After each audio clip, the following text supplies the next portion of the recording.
Olá, que seja o amor de Deus o alimento para o seu espírito e que a paz do Senhor esteja com você e sua família. Dia 27 de setembro. Estamos em mais uma semana de forma remota, pela manhã. Mais tarde, às 17 horas, estaremos na nossa sede. Para quem não puder ou não quiser estar, estaremos ao vivo pelo nosso Facebook.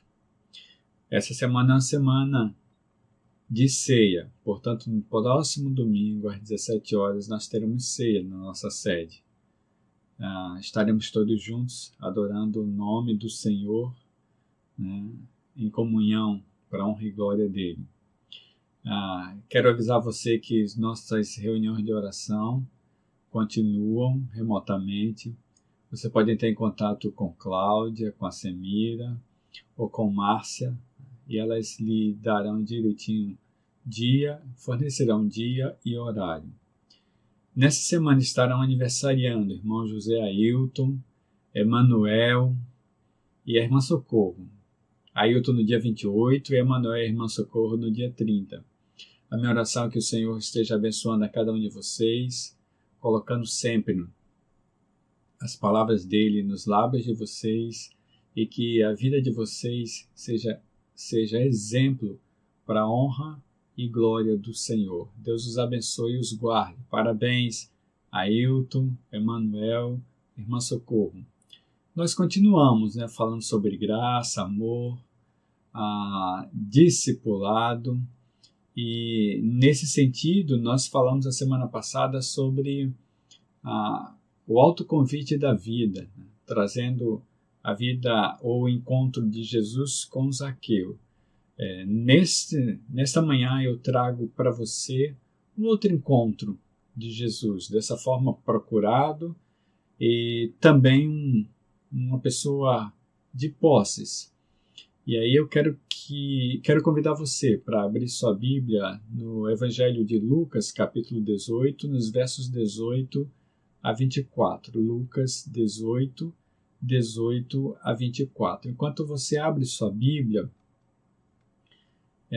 quero falar sobre o que nós vimos a semana passada, exatamente no Evangelho de Lucas também, capítulo 19, nos versos 1 a 10, quando vimos a incoerência, a incongruência nominal, ou seja, o nome Zaqueu tinha um significado, ele via de forma diferente. Nós vimos a consciência, a necessidade humana, o ato de Zaqueu para ver Jesus Cristo, a intencionalidade no caminho, o encontro entre Jesus e Zaqueu, e o escandaloso amor intencional por vidas, o amor de Deus. Então, Lucas capítulo 18, nos versos 18 a 24. Certo homem importante lhe perguntou: Bom mestre, que farei para herdar a vida eterna? Por que você me chama bom? Respondeu Jesus. Não há ninguém que seja bom a não ser somente Deus. Você conhece os mandamentos. Não adulterarás, não matarás, não furtarás, não darás falso testemunho, honra teu pai e tua mãe. A tudo isso tenho obedecido desde a adolescência, disse o jovem. Ao ouvir isso, disse-lhe Jesus: falta ainda uma coisa. Venda tudo o que você possui e dê o dinheiro aos pobres, e você terá um tesouro nos céus. Depois venha e siga-me. Ouvindo isso, ele ficou triste, porque era muito rico. Vendo-o entristecido, Jesus disse: Como é difícil aos ricos entrar no reino de Deus. De fato, é mais fácil passar um camelo pelo fundo de uma agulha do que um rico entrar no reino de Deus. A decadência humana diante da vida. Nós veremos a primeira parte do texto agora e terminaremos de ver o texto à noite ou à tarde, já entrando pela noite. Eu quero trazer algumas observações sobre esse jovem. A experiência dele é uma experiência diferente da do Zaqueu. Eu falarei sobre isso um pouquinho no final. Mas veja, quando eu olho a ação desse jovem, eu olho alguém que de repente não entende qual é a mensagem do Evangelho, né? Ou qual era a mensagem do Evangelho para ele naquele momento. Então veja, aqui há um engano da meritocracia. Veja o verso 18, logo no início do texto, o apóstolo Lucas descreve que ele era um homem importante, né? Já no Evangelho de Mateus, simplesmente diz que alguém se aproximou de Jesus Cristo. Esse jovem simplesmente entende que pode-se conseguir vida eterna pelos méritos. Certo homem importante lhe perguntou: bom mestre, que farei para herdar a vida eterna? Já no texto do Evangelho de Mateus, diz assim: eis que alguém se aproximou de Jesus e lhe perguntou: mestre, que farei de bom para ter a vida eterna? Veja a fala, que farei de bom. Aqui há alguém que pensa que os méritos humanos podem levá-lo à vida eterna em Jesus Cristo. Agora perceba, quando Jesus Cristo despede aquele jovem, há um diálogo entre ele e seus discípulos. Veja os versos 26 a 30.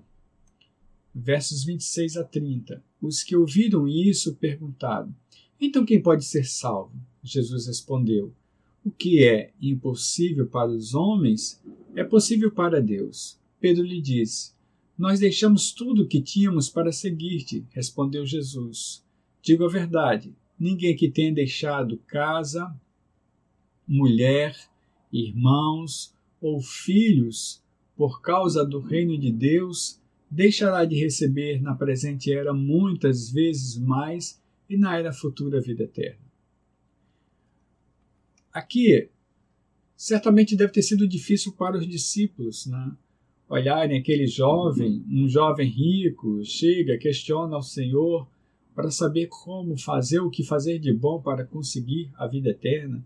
E Jesus Cristo simplesmente trata da forma que tratou. Aquele homem foi embora, né, e levantou uma dúvida na mente dos discípulos. Se ele tem dinheiro dessa forma, não consegue, quem pode conseguir? E aí Jesus deixa claro que não tem méritos nisso.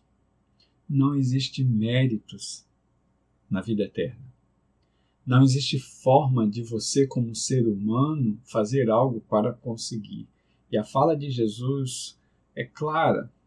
O que é impossível para os homens é possível para Deus. É pela graça, irmãos. A vida eterna em Jesus Cristo é pela graça. E talvez você questione: Milton, você está dizendo que não é pelos méritos pessoais, e como é que Jesus Cristo fala o que fala para Pedro? A gente tem visto, né, que na realidade o que Jesus diz é que quem não é capaz de largar tudo, de se livrar de tudo e de todos, inclusive da própria vida, ou seja, de si mesmo, para seguir a sua vontade, não é digno de si. E exatamente estar com ele, partilhando das bênçãos, também, né, diante dele, tanto aqui na terra como no futuro, na vida eterna, é somente para os que conseguem abrir mão de si e de todos. Aliás, de todos e de tudo. Veja a fala dele em Marcos capítulo 10, nos versos 29 e 30. Marcos 10, 29 e 30. Digo-lhes a verdade. Ninguém que tenha deixado casa, irmãos, irmãs, mãe, pai, filhos ou campos por causa de mim e do Evangelho, deixará de receber 100 vezes mais já no tempo presente. Casas, irmãos, irmãs, mães, filhos e campos, e com eles perseguição, e na era futura, vida eterna. O que Jesus Cristo está dizendo aqui é que quem abre mão de si, dos seus e dos objetos, ganhará uma nova família e novos objetos. O Senhor abençoará de tal forma que terá uma nova família, na família de Deus. Agora, aqui a informação é interessante.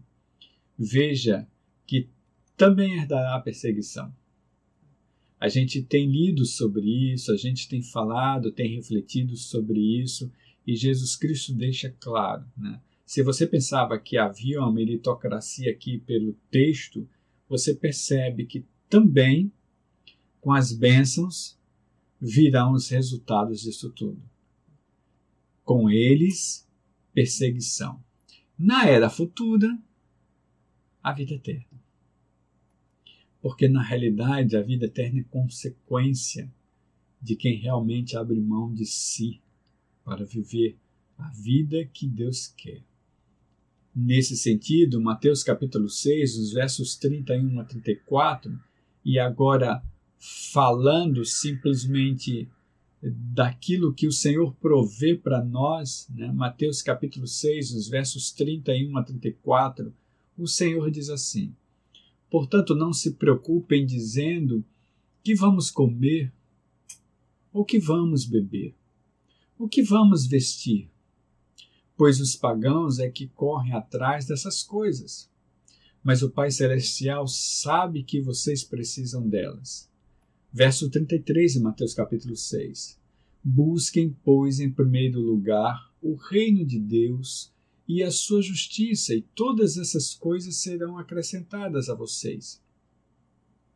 Portanto, não se preocupem com amanhã, pois o amanhã terá as suas próprias preocupações. Basta a cada dia o seu próprio mal. Aqui é um recado de segurança para quem entende o que é viver a vida para o Senhor. O que é abrir mão da própria vida para viver a vida que o Senhor quer para si. Perceba que de repente o Senhor diz: qual é o motivo que você questiona? Eu não sei das suas preocupações nesse momento, não sei das suas contas a pagar, eu não sei o que você tem que resolver, mas a fala de Jesus é clara aqui. Você não precisa estar preocupado com o que comer, beber ou vestir. Mas aí tem um complemento. Busque o reino de Deus e a sua justiça. Quando a gente fala de reino de Deus e a sua justiça, a gente fala em viver a vontade de Deus, né? E entender a justiça de Deus e pô-la em prática. E aí Jesus Cristo diz assim: se vocês viverem o reino de Deus ou buscarem o reino de Deus e a sua justiça, todas essas coisas que vocês necessitarem serão acrescentadas. Jesus não está falando dos supérfluos da vida, não está falando das minhas vontades para regalia própria, mas do que é necessário realmente. Assim como em Mateus capítulo 6, na oração do Pai Nosso, ou na chamada oração do Pai Nosso, ele diz que a ração é diária. Dai-nos hoje o pão de cada dia. Nesse sentido, Jesus diz: vocês não precisam ficar ansiosos pelo que comer, vestir ou beber. Não se preocupem com o dia de amanhã, ou seja, você não vai conseguir administrar o dia de amanhã. Você precisa viver o presente, você sequer sabe se chegará no amanhã. E aí Jesus Cristo fala no verso 34, a gente está em Mateus capítulo 6, portanto, não se preocupem com amanhã, pois amanhã trará as suas próprias preocupações. Basta cada dia o seu próprio mal. Nesse sentido, não são os méritos. Não são os méritos. É justamente a intenção que conta aí. É entender o que Jesus quer para você. É entender que se você abre mão de sua vida para viver com Ele, Ele providenciará o que você precisará. Aquele jovem entendia que a meritocracia, ou seja, os méritos humanos, contavam para conseguir a vida eterna. Não funciona assim diante do Senhor. Mas tem mais uma informação importante aqui.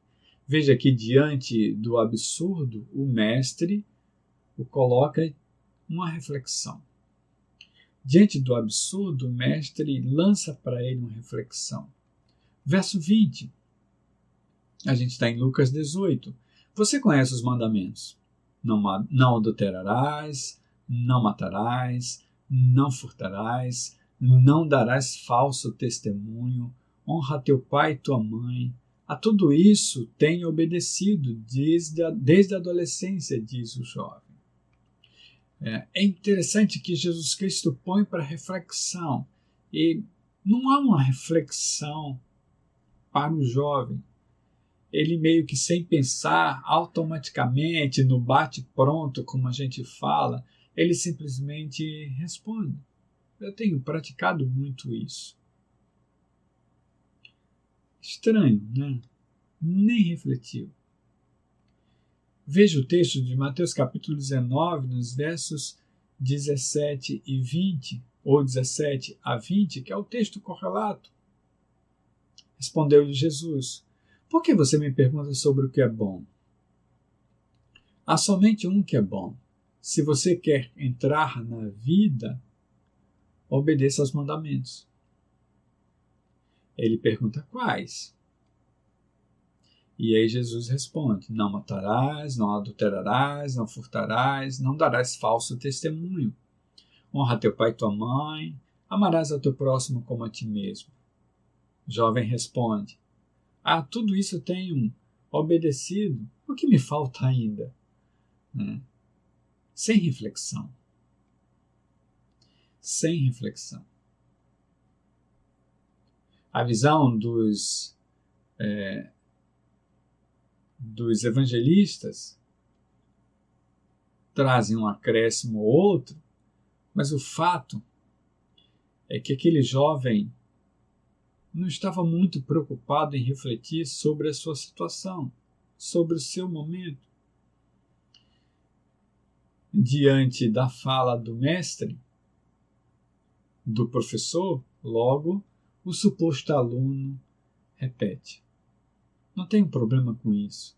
Será que tenho que fazer algo mais para conseguir a vida eterna?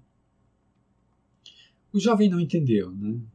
Porque na realidade a lei foi escrita visando o Messias.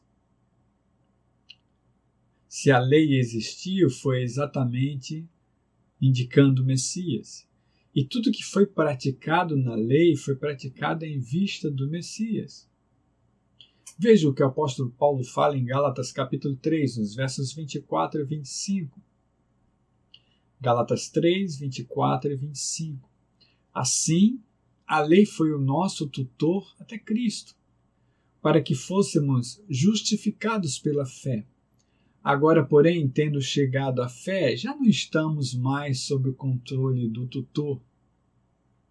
Por que Jesus Cristo, em sua fala, simplesmente repetiu o Êxodo capítulo 20, nos versos 12 e 16, ou 12 e 16, e Deuteronômio capítulo 5, nos versos 16 a 20? Ele repete exatamente os textos da lei, porque ele entendia claramente que aquela reflexão era para que o jovem entendesse que a fala, a repetição do texto da lei para o jovem, ou pelo Messias diante do jovem, era exatamente para ele refletir que a lei foi escrita para o Messias, ou visando o Messias. Não houve reflexão.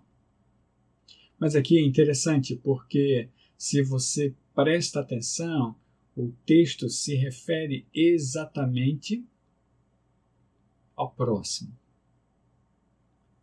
Veja que Jesus Cristo põe aquele jovem a refletir no relacionamento dele com o próximo. Quando a gente vai para Mateus capítulo 22, nos versos 37 a 40, e aqui Jesus fala sobre Deuteronômio capítulo 6, verso 5, e Levítico 19, verso 18, Mateus 22, 37 a 40, Jesus diz assim: Ame o Senhor, seu Deus, de todo o seu coração, de toda a sua alma e de todo o seu entendimento. Este é o primeiro e maior mandamento. E o segundo é semelhante a ele: ame o seu próximo como a si mesmo. Desses dois mandamentos, diz o Senhor, dependem toda a lei e os profetas.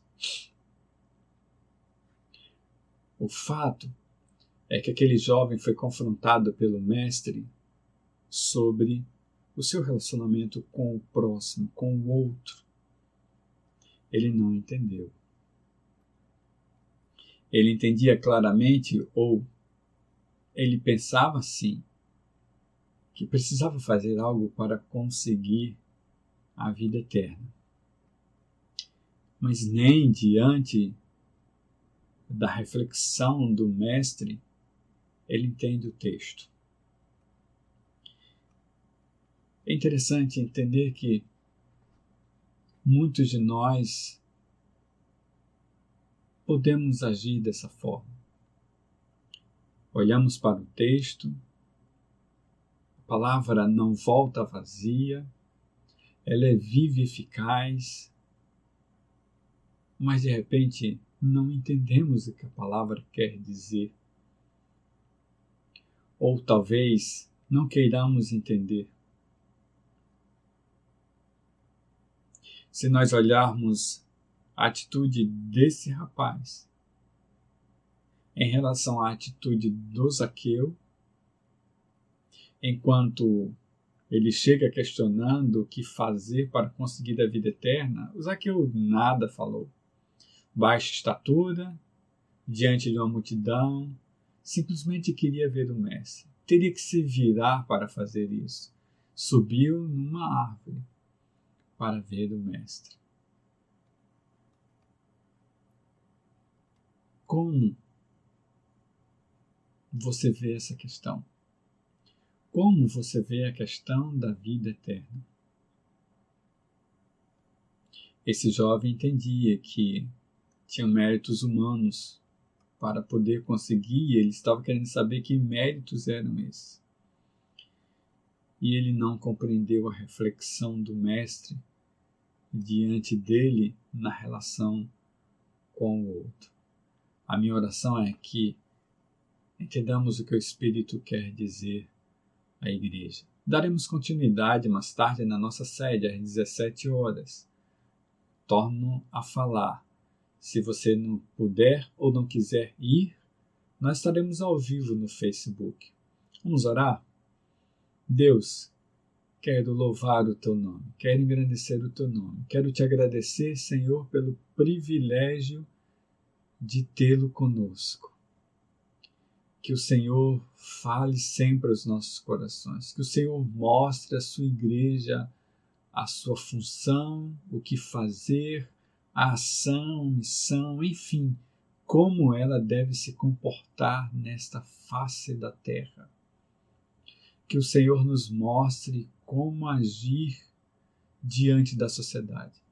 Que nós entendamos claramente que a tua graça nos cobre de tal forma que as tuas misericórdias são renovadas diariamente, a tua paz é derramada sempre nos nossos corações pela tua vontade, sem que precisemos fazer nada, entendendo claramente que é pela fé.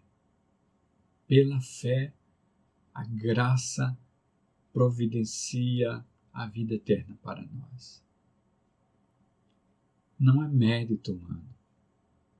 Não conseguiremos também se não entendermos o que a palavra fala sobre relação com Deus, relação com o próximo, sobre o amor, sobre a coragem ou não de abrirmos mãos daquilo que pode impedir a nossa relação contigo, Senhor.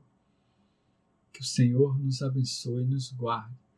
Que o Senhor faça sempre resplandecer o seu rosto sobre nós e que Ele nos dê a paz. Que as nossas palavras sejam sempre palavras que ministram paz, amor, sabedoria, unção, salvação.